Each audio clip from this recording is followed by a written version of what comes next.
ఆంధ్రప్రదేశ్లోని పల్నాడు జిల్లాలో దారుణ ఘటన చోటు చేసుకుంది. సత్తెనపల్లి మండలం ధూళిపాల గ్రామంలో ఓ ఇంట్లోకి చొరబడి ముగ్గురు నిందితులు సాంబశివరావు అనే యువకుడిని కిరాతకంగా నరికి హత్య చేశారు.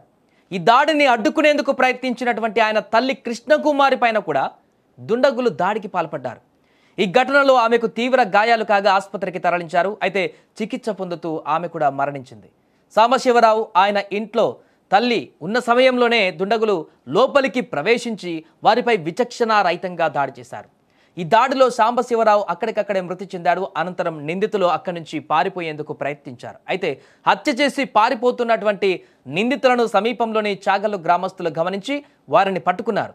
వెంటనే ఈ సమాచారాన్ని పోలీసులకు కూడా అందించారు. ఘటనా స్థలానికి చేరుకున్నటువంటి పోలీసులు నిందితులను అదుపులోకి తీసుకున్నారు. కేసు నమోదు చేసి హత్యకు గల కారణాలపైన దర్యాప్తు ప్రారంభించారు. ఇంకా ఇందులో విశేషం ఏంటంటే హత్య చేసిన ముగ్గురు నిందితులు కూడా మైనర్లే. ఇంత చిన్న వ్యక్తులు ఇంత దారుణమైనటువంటి హత్యకు పాల్పడడానికి గల కారణాలేంటి? ఇంత దారుణమైనటువంటి అంటే వారి లైఫ్ స్పాయిల్ అయిపోతుంది హత్య చేస్తే, అయినా కూడా లెక్క చేయకుండా ఇంత దారుణానికి ఒడిగట్టారు ఈ మైనర్లు. అంటే అసలు ఈ ఘటన వెనుక ఏం జరిగింది, ఎవరు ప్రోద్బలించారు, లేకుంటే వీరికి ఆ వ్యక్తికి ఎలాంటి సంబంధం ఉంది? ముగ్గురు మైనర్లు అత్యంత దారుణంగా ఇద్దరు వ్యక్తులను హత్య చేయడం ఇప్పుడు అక్కడ కలకలం రేపుతుంది.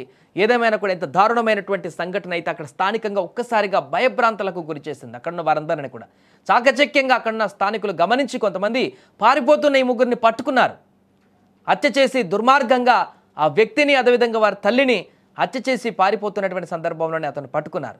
ఇక పూర్తి వివరాలు తెలియాల్సి ఉంది. పోలీసులు ఎంక్వైరీ చేస్తున్నారు. ఎందుకు హత్య చేశారు ఆ వ్యక్తిని, ఏమైనా గొడవలు ఉన్నాయా, లేకుంటే ఎవరైనా సుపారీ ఇచ్చి చేయించారా వీరితోటి? మైనర్లు, మేజర్లు కూడా కాలేదు. అంత టీనేజ్లో ఉన్నటువంటి ఈ వ్యక్తులు ఇంత దారుణమైనటువంటి హత్యకు ఎలాంటి భయం లేకుండా ఇంట్లోకి వచ్చి నేరుగా చంపేసి హ్యాపీగా మరలా పబ్లిక్ ప్లేస్లో పరిగెత్తుకుంటూ పారిపోయేటువంటి పరిస్థితి, ఇంత మైండ్ సెట్ ఇంత క్రూయల్గా ఉందంటే పెంపకం కానీ వీరు ఎలాంటి పరిస్థితుల్లో ఈ రకమైనటువంటి మైండ్ సెట్లోకి మారిపోయారో కానీ ఇవన్నీ కూడా ఇప్పుడు ప్రశ్నలు ఉత్పన్నమయ్యేటువంటి విధంగా మారాయి. ఏదేమైనా కూడా ప్రస్తుతం జరిగినటువంటి హత్య అయితే సంచలనంగా మారింది. ఇంత దారుణంగా హత్య చేసినటువంటి ఈ వ్యక్తులను కఠినంగా శిక్షించాలంటూ కూడా అక్కడ వారందరూ కూడా స్థానికులు చెప్తున్నారు. బట్ ఇక్కడ మైనర్లు కాబట్టి ఏం జరుగుతుందో అనేది తర్వాత చూడాలి. దర్యాప్తు కొనసాగించి వారిని అయితే రిమాండ్కు పంపించేటువంటి అవకాశం ఉన్న నేపథ్యంలో సాక్ష్యాధారాలు పూర్తిగా సేకరించి కోర్టులో సబ్మిట్ చేస్తారు పోలీసులు. ఆ తర్వాత కోర్టు నిర్ణయం ఏ రకంగా ఉంటుందనేది కూడా తర్వాత ఈ కేసుకు సంబంధించి అప్డేట్లో మనం చూడాల్సిన పరిస్థితి ఉంది.